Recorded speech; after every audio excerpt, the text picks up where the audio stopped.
Hallow, the Catholic app for smartphones similar to Amen app for prayer and meditation, was the third most downloaded apps on Ash Wednesday, even ahead of the powerhouse apps like Google or TikTok. I think and I hope that there's a revival going on in this country. I'm also encouraged, as Bishop Barber mentioned during the rite of election last week at the Cathedral of Christ the Light, that there will be more than 1,500 people who will enter the Catholic Church through the sacraments of initiation of baptism, confirmation, and Eucharist in just the Oakland Diocese alone this Easter season. This is also another sign of this hunger for God and how God is still transforming our worldly lives to living our lives with God. We all have this need to find real meaning in our life, and we're all searching for the real connection with God. When we do not recognize the presence of God in our lives, we look for fulfillment in life in all the wrong places. For us Catholics, Lent is a time to look within our hearts on how to renew and deepen our faith, deepen our relationship with Jesus. It is time to examine and eliminate the things that keep us from doing His will and to start a new path to grow even closer to Him, even when we feel uncomfortable and uncertain. In our first reading today, God promised Abram, who will later be changed to Abraham, to go forth from the land of your kinsfolk and from your father's house to a land that I will show you.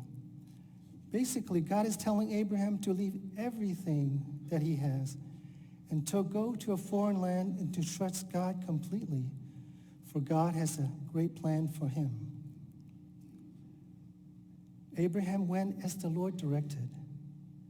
The rest of Abraham's faith journey has not exactly been smooth, but he kept the faith wholeheartedly and never lost sight of God's promise, even when Abraham didn't understand God's will. And in the end, because of Abraham's faith and obedience, God makes a covenant with him and makes Abraham the father of all nations, and his descendants are as numerous as the stars. It is the same invitation that Jesus called the disciples to follow him, to make them fishers of men.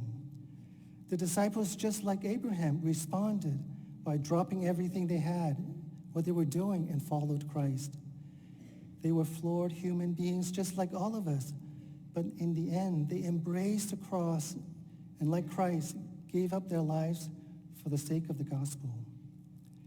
In a similar way, Lent is a period for us to perfect our love for Christ and to respond with what areas that in our lives that we are prepared to give up in order to follow Christ more closely. Sometimes our faith journey seems difficult and impossible, even when only relying on our own will. Even giving up candies, chocolates, or coffee during Lent seems difficult.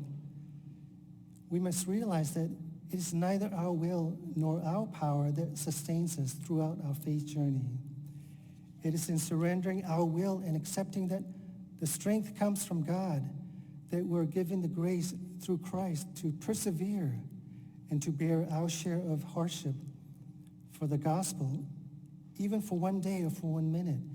If it wasn't for the grace of Christ, we would never be able to sustain. He saved us and called us to a holy life, not according to our works, but through God's saving power.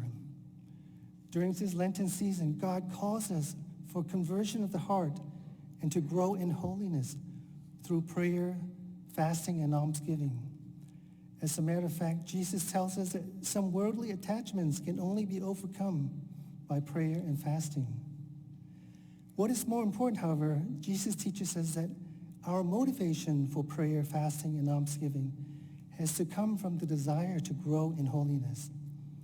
Be not like the hypocrites who do all these things for external attention, for they have already received their rewards.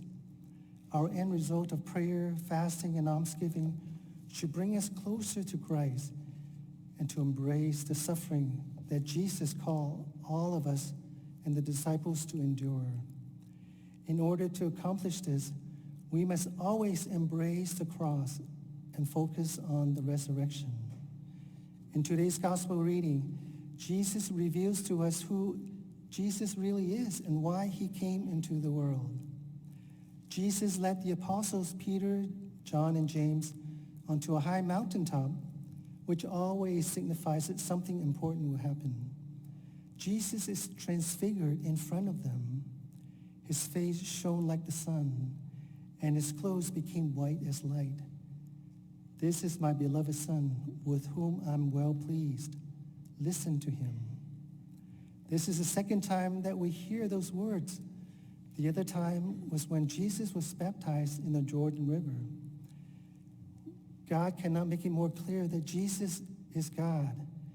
And in this instance of his transfiguration, he revealed a glimpse of heaven and his divine nature to the three apostles.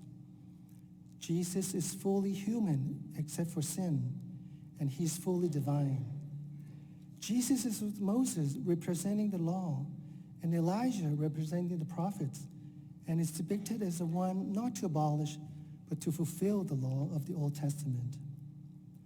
He is the new Moses who will lead us into the new Exodus. Peter does not want to go home or go back, for he has tasted what heaven is like. But Jesus knows that he must go through the suffering and death and complete his mission. Just as Moses led the Israelites out of slavery from Egypt and is given the 10 Commandments, Jesus now leads us out of our bondage of sin by suffering and dying on the cross. Jesus also gave the new commandment of love, to love one another as he has loved us. Jesus suffered and died for our sake because of his love for us, so that we have a chance to be with him in heaven. The deeper meaning of Lent is to discover how much we cannot even for a minute live without God's love. When we realize that it is God's love that sustains our lives, we will willingly give up whatever it is in our lives in order to remain in his love. Just as we look forward to Easter so that we can celebrate and enjoy the things we give up during Lent, we are to imitate Christ and embrace his suffering in order to have a more meaningful Easter at the resurrection. It is the promise of the resurrection that sustains us during our difficulties in life. And I hope that all those people who downloaded the app to really encounter Christ and to share in Christ's suffering so that they can also share in his resurrection.